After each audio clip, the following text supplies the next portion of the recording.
Mr. Coors, thanks for joining us today. I appreciate you giving us some of your time. I want to begin by asking you about your message. I'm curious about what your response was when you were approached about making this appearance, and what appealed to you about being able to speak to a group of business students. Well, yeah, the opportunity to come to the Western Slope was number one priority. I think it's, I don't get over here as much as I would like, and it was a great opportunity to come see your wonderful part of our state, wonderful part of the world.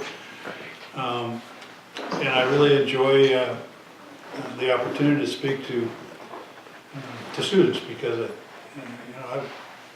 I like to think I've learned a lot during my career, and to the extent that my experiences might be helpful to young people who are thinking about what they're going to do in the future,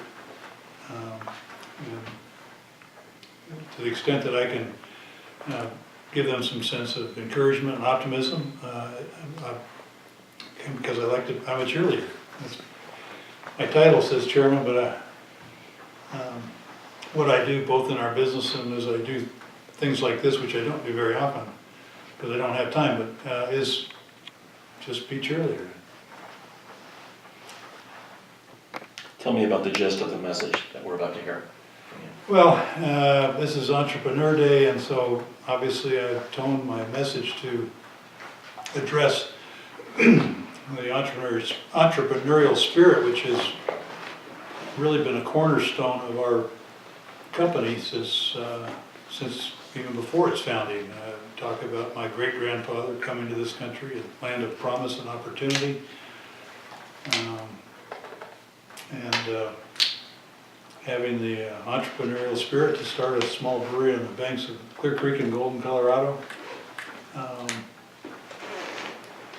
and evolving a company that did very well and struggled with things that we really couldn't control very well, like Prohibition and Second World War, but which has since then has grown, and a major reason that we've grown and survived has been because of our the innovations that each family generation has built into the business, and I've just been the fourth generation. I've just been part of that, which is a great joy and blessing for me. But that's really what's made us be able to continue to be successful. I want to ask you a question about name recognition and branding. It occurs to me that with the possible exception of the Denver Broncos, there's no company in the state that is more iconic, more widely recognized, more closely associated with Colorado and the lifestyle than Coors Beer.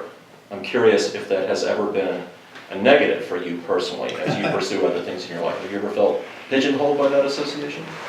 It's a huge honor to be associated with the family and the company, and everybody says, well, how's it feel to have your name on a bottle or a can? I said, well, I don't really think about it that way. People sometimes make funny comments, and I suspect that happens with anybody, and success breeds its own challenges. But I learned when I ran for Senate in 2004 that the name recognition was a huge help on one side. On the other side, because of our involvement with alcohol beverages, there were some people that wouldn't vote for me because they thought we promoted alcohol too much. So, yeah, it could be a two-edged sword, but I think overwhelmingly it's a very positive thing for the company and for me personally. What would you be doing if you hadn't been born into a brewing family? For the longest time I thought I wanted to be a structural engineer or an architectural engineer. And when I went to Cornell, I became an industrial engineer and MBA, but I think I always had in my mind that at some point in time I would come back and work with a company. One of my disappointments was after graduate school, my wife and I went to the University of Denver got our degrees at the same time, and we had jobs lined up over in Europe. And I was really looking forward to kind of getting away and having a couple of years to enjoy our young marriage. And I went out to see my dad one Sunday afternoon, and I came home and Marilyn looked at me and says, "You're gonna go to work at the brewery, aren't you?" I said, no, my father made me a job offer I couldn't refuse, and basically said that, well, I paid for all this education, it's time for you to pay it back. And that was in many ways very good for me. I have for the brewery, a hard and fast rule that family members that want to come work in the brewery have to go somewhere else for a couple of years. And I do that for a couple of reasons. Number one, I think it's important that that they believe and learn that they can get a job and do it on their own. So that if anything ever happened and they weren't in the brewery anymore, or we weren't in the business anymore, they have the confidence that they can do something. And secondly, I wanted them to come back to the brewery with the people in the brewery understanding that they had that ability, and that it wasn't just another legacy family member that's coming in and taking over jobs.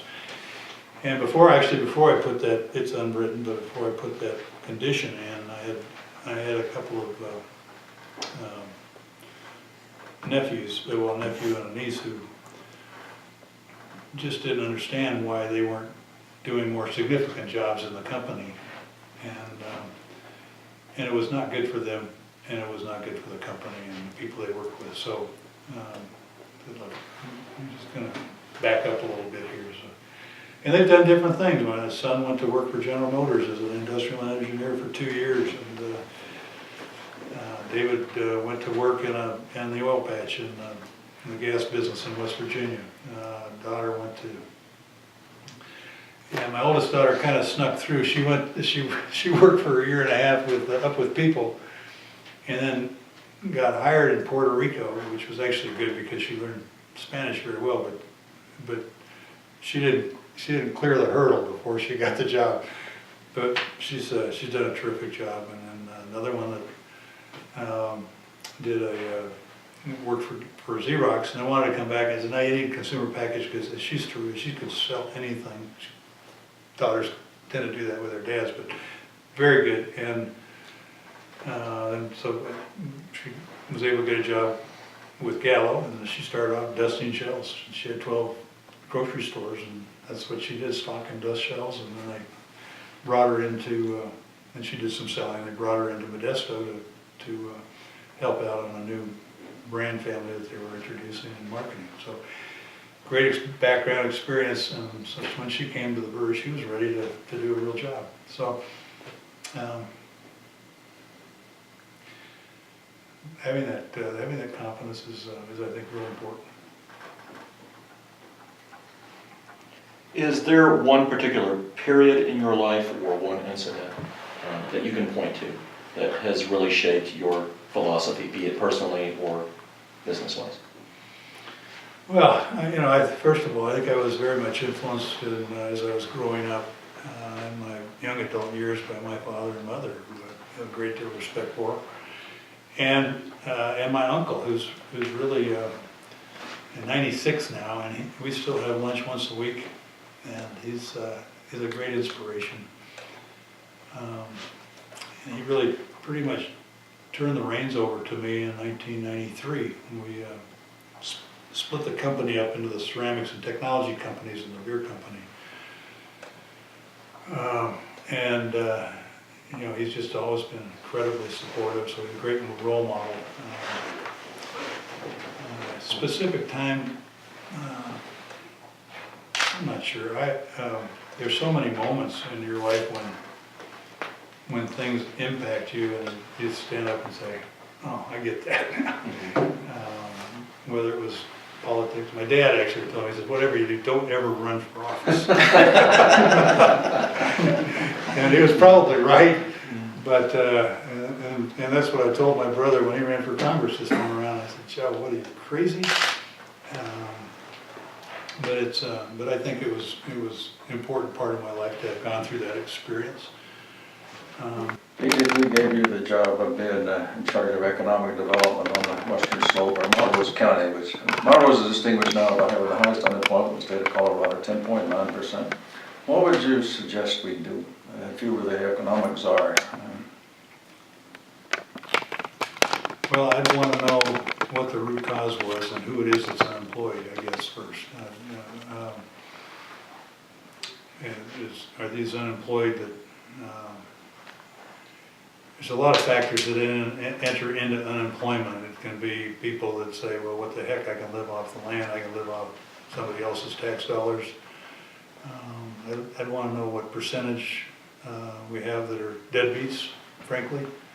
And then I'd want to figure out what we could do to motivate them and get them off assistance, so that, or I'd probably want to have them be required to do some kind of public service or some job in order to earn that assistance. I'd like to look at who are the people who are here that really need help, and I go to the community probably and say, look,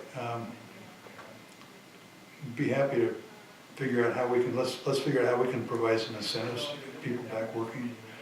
What is it? Who can we attract? What kind of skills do we have here that we can attract businesses to come here and hire those people? Just bring it full circle, because I know we're getting towards the end. So your beer has key ingredients, and those are great ingredients. What are the key ingredients to making an exquisite entrepreneur? What do those people need to have?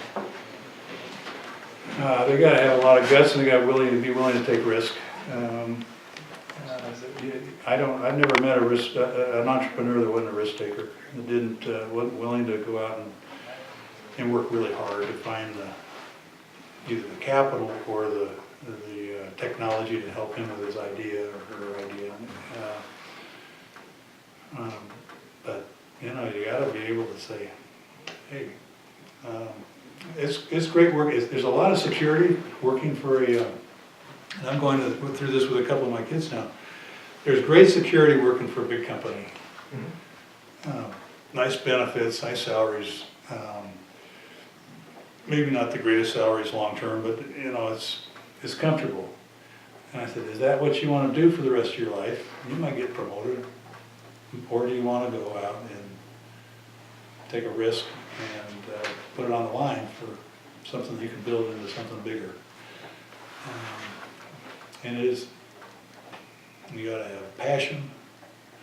You have to have a spirit, a can-do spirit. Mike, we're good? Anything else? We got about 3 minutes before you're back on, so we didn't do very good. Yeah, we really appreciate your time. Thank you very We much. appreciate you coming down here. Thanks for what you did. This is a big event for our community. To have somebody like you here coming in with your credentials and just kind of enlightening us a little bit further about that passion, about what we all can do, because clearly people on the Front Range have the entrepreneurial spirit, but we have it over here as well, and it's always nice for that to be reinvigorated. It is humbling to me that you would value what I might say, so thanks for having me. Thanks for being here.